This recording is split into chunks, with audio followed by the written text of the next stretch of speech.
the solution to basically all our problems, God really has showed me, is really through prayer. There are more prayers that I'm going to upload, and I just want you to make a habit of doing them mornings, and then the other ones in the evenings or night. And then, since there's going to be a lot of spiritual or demonic attack when you're sleeping, that's when demons try to basically reinstate the powers that they have. You prayed, maybe they lost the ability to harass you in wherever area in your life that you're struggling right now. Like some sort of witchcraft is like getting weaker that they had over you. Okay, they're gonna come to your dreams and show you a lot of strange dreams. Sometimes they don't necessarily look evil, because it seems like characters are interacting in the dream and one looks like you. So dreams can be from God. He can be showing you what's going on with others or yourself. Sometimes they're metaphors of the spiritual world, what's happening, you defeating these demons and stuff like that. So it could be good. And then other times it's obviously just from the demon, and you know that because it doesn't have any meaning, it doesn't have a purpose. When you wake up, it's just dark energy, it's just disgusting. Sometimes it's, I would say, for people like me who came from evil, abusive families, your dream is probably going to show you what familiar spirits or monitoring spirits, which is just a specific type of demons. They are familiar with you, they monitor you, they terrorize you with the same patterns in your life. You struggle, same problems. And they try to basically give you the same life as your family. Like if they were poor, they want to make you poor. It doesn't matter how smart you are, it doesn't matter how hardworking you are, they're going to just ruin your life, If they had certain characteristics that were bad, like immoral, like they were maybe perverted human beings, and you're a good person, or they're going to bring you perverted human beings as a form of harassment. If you're just someone that could go that way, then they're going to try to turn you that way. It's like that. Either they'll try to make you that way, or they'll try to harass you with it. So you're going to just see, right, similar patterns in your life. You just seem to be having certain types of human beings always surround you that, right, if you had a choice, you wouldn't be around them like that. That's because of the familiar or the monitoring spirit. It's trying to keep you in that bad place. It doesn't want you to improve and progress. So they're usually the ones that really are ruining the human race. A lot of our plans, a lot of our happiness, it's really these demons, because they come from the family, the bloodline. So when you're praying and they're losing power, they're going to always come to your dreams. Or even if you're not praying, but you're just getting up in life and trying to do the best you can, you can always have these dreams that people who obviously suffered narcissistic, psychopathic abuse, humans who have narcissistic personality disorder, psychopathic personality disorder, they're just possessed. That's just their demons coming out and acting that way. So that's why they act that way. They're possessed. So they're highly harmful, and you should never mix with people who are like that. It's not even a person. You should just get away. But they usually are the ones, using their demons to steal people's jobs in corporate places and almost any workplace. Human with this type of psychopathic or narcissistic, quality, it's always the manager. It's always the one trying to push good talent out, because they're using witchcraft. They're using their demons. They're really evil. They're never going to tell you, obviously. Evil humans don't want you to know that they know demons and can work with them, because then people would do something to them.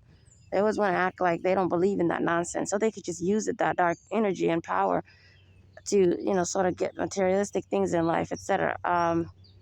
So that's why people struggle with jobs. If you would say the United States or these sort of, civilized countries, people just can't go to their job, do their work, and come home, right? You have to deal with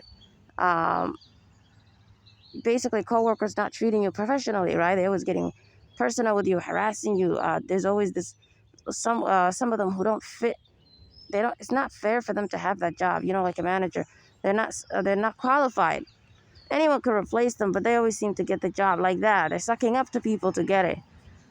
Those are psychopaths. Those are narcissists, okay? They do what psychopaths and narcissists do to get such important jobs. So then they can always control whoever comes into that company, making sure the good talent that they see as obviously a threat to them, they're always going to try to push those people out.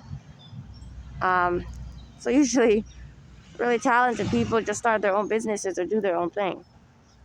So consider that, consider realizing that as human beings, we're not supposed to work for each other. It's not We're not supposed to be stuck with corporations. A lot of us should be like how ancestors were, just working for ourselves. So think of that, but just have a job in the meantime. Have a plan for what you really want to do with your life. So basically, these are the demons working against you. They use humans like this to ruin your life wherever you go. So as you pray, you're going to see in your dreams families who abused you, right? You're going to see what looks like them in the dream with you, interacting with you all the time. All the time. It's like you're still back in that household. That's not normal, and that's not you remembering something. That's because those are demons. They're taking on magic to look like you, which is witchcraft. And they're doing that so that then they can constantly re-traumatize you, get you to agree with it. You get me? Because maybe you're trying to get away from that family. Maybe you disown or cut them off. Okay, they're going to bring them in the dream to you. So that then in the dream, they hope that you interact with them like on a positive subconscious level. You know, obviously you can't control the dream, so don't ever blame yourself for what the characters that look like you do. But, you know, on a subconscious level, what you are agreeing to consciously, right, in your conscious mind when you're awake, if you obviously hate them and dislike them and don't want to be around such evil humans, okay, the subconscious is going to then do that for you in the dream. So in the beginning, it'll probably seem weak. You'll probably struggle to do what you would want. But as you pray, then you're going to start to have more control over the character that looks like you, what it does. Because your conscious is controlling it for you now. So as you pray, these prayers, I'm going to upload them. Some are obviously inspired from the Bible. And some are, I'm just going to take just basically how the Quran teaches you to pray. These are God's books, but they're both corrupted. So I'm going to take the good, leave the bad, bring you the good, and show you how to pray really well. The Bible does a good job at breaking curses and witchcraft, how to pray. So, yeah, take advantage of the way I structure it, because I structure it in a specific way, you know, because people pray different ways. Do it every day. The point of this episode is that prayer works. If you do it consistently, because all of us know prayer obviously works. It's just that we do it once or a couple of times and we give up. We don't realize, let's say we did it every morning and every night, we don't realize that is it. The demons really do then lose their power. That we have to do it consistently, the same way they consistently terrorize us.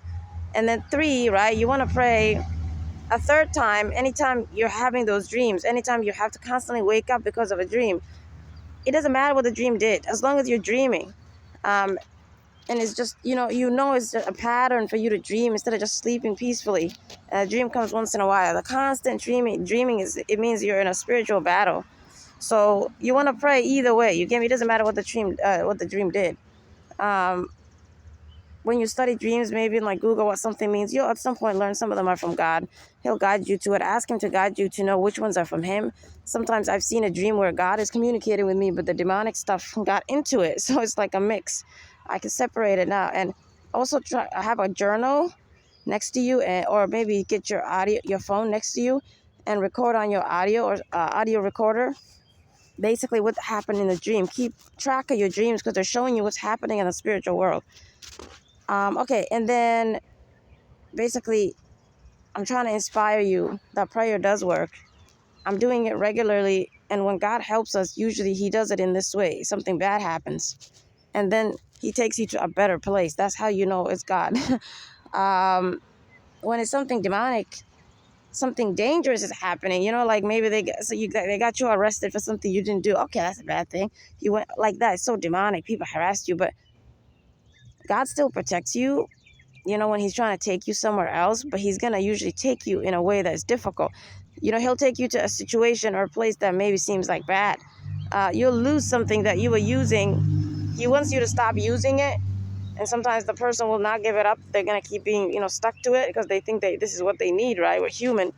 In order for God to really make you give it up, he'll put you in a situation where you have to give it up. He won't do something bad to you. It's just he's going to make you give it up. He'll do something to that thing.